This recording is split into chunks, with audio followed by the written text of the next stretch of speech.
If we stop and think about it, in such a short time, Hansi Flick has completely resurrected this Barcelona team. It's insane.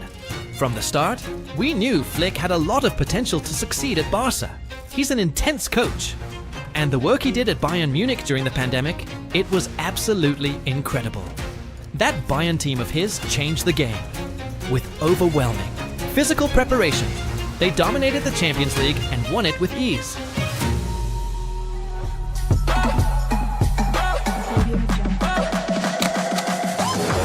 But if we look at Barcelona in recent years, since Messi left in 2021, things were rough. First under Ronald Koeman, then under Xavi Hernandez, a club legend trying to revive Barca's Catalan DNA through young players. And to be fair, Xavi did have some success. Just think about it. When Xavi took over in November 2021, Barca was in crisis. Messi had just left, and the club was struggling financially. Xavi brought back that tiki-taka style. Of course, not as dominant as under Guardiola, but still, focused on possession, high pressing, and giving chances to academy players like Pedri, Gavi, and Balde. And whether people liked it or not, Xavi kept Barca alive in La Liga. In his first season, they finished second with 73 points. Real Madrid, of course, ran away with the title that year, 13 points ahead. But that was honestly the best Xavi could do with that squad. Then, the next season, his Barcelona won La Liga, 10 points clear of Real Madrid. Lewandowski was the league's top scorer. That showed the team could play solid football. And in 2023-24, Xavi's last season, he left Barcelona in second place with 85 points. Real Madrid finished 10 points ahead again. So yeah, domestically, he did all right. But in Europe, that's where things fell apart. Barcelona was knocked out of the Champions League group stage 2 seasons in a row. They didn't even do well in the Europa League.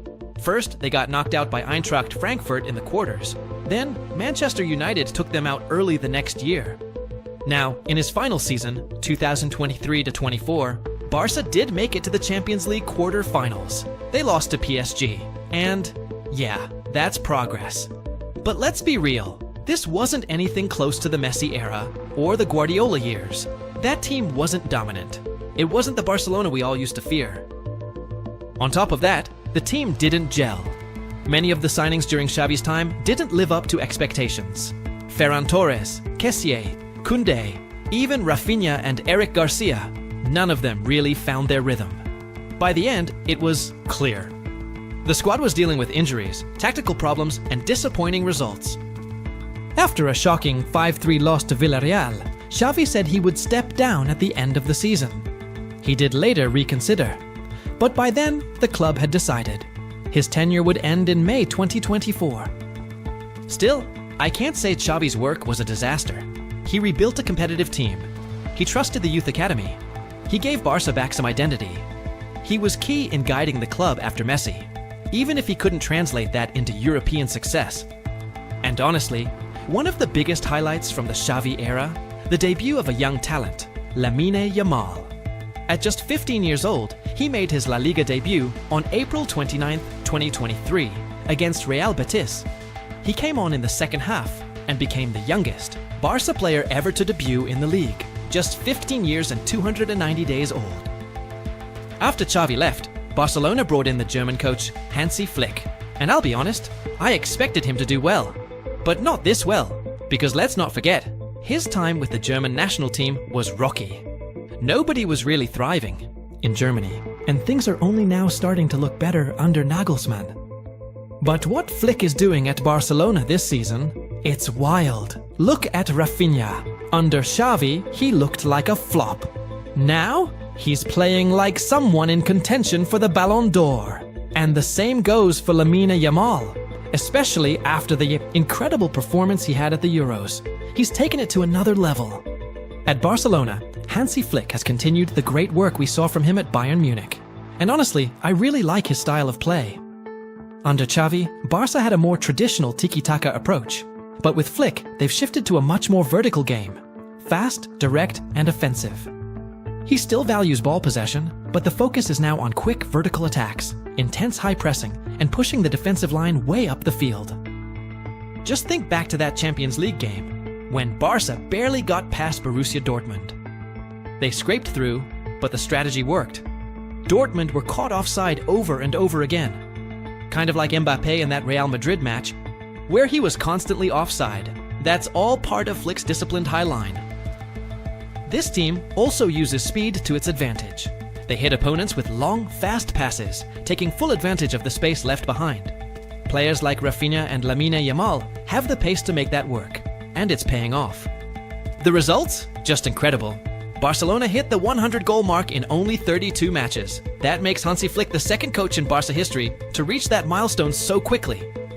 And let's talk about that front three: Lewandowski, Raphinha, and Lamine Yamal. Their chemistry is insane. One of the most productive trios in all of Europe. Lewandowski has played 48 games this season and scored 40 goals. Raphinha, he's played 49 matches, scored 30 goals, and has 21 assists. And then there's Lamine Yamal, just 16 years old, already with 14 goals and 18 assists in 47 games. That kind of output speaks for itself. To me, Raphinha is having a Ballon d'Or level season. And if Barcelona keeps going in the Champions League, maybe even wins it, he could be a serious candidate to win it. Right now, Barça is in the Champions League semi-finals. They're also leading La Liga, 4 points ahead of Real Madrid with 76 points. And they already won the Copa del Rey, beating Real Madrid 3-2 in the final to become champions.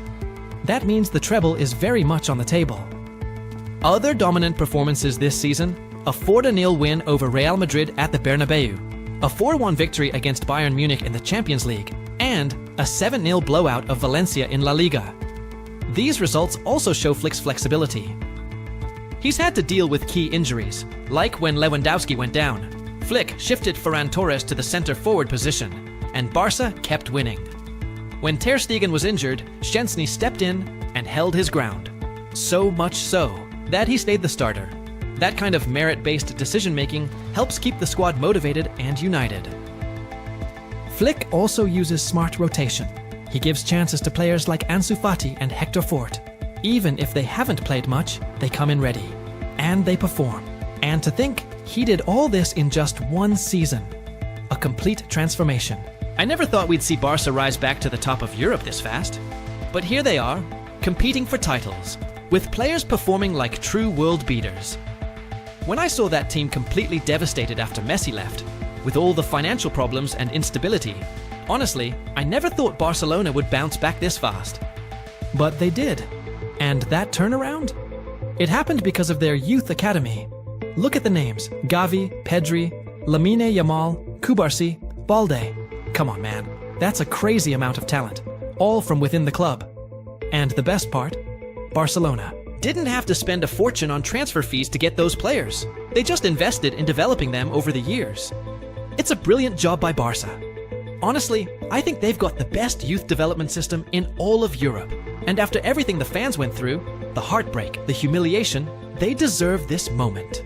A solid team, well organized, fighting for trophies again. So, now I want to know, what do you think about this Barcelona under Hansi Flick? Do you think they'll win the Champions League? La Liga? Let me know in the comments. And hey, don't forget to like the video and subscribe. It really helps the channel.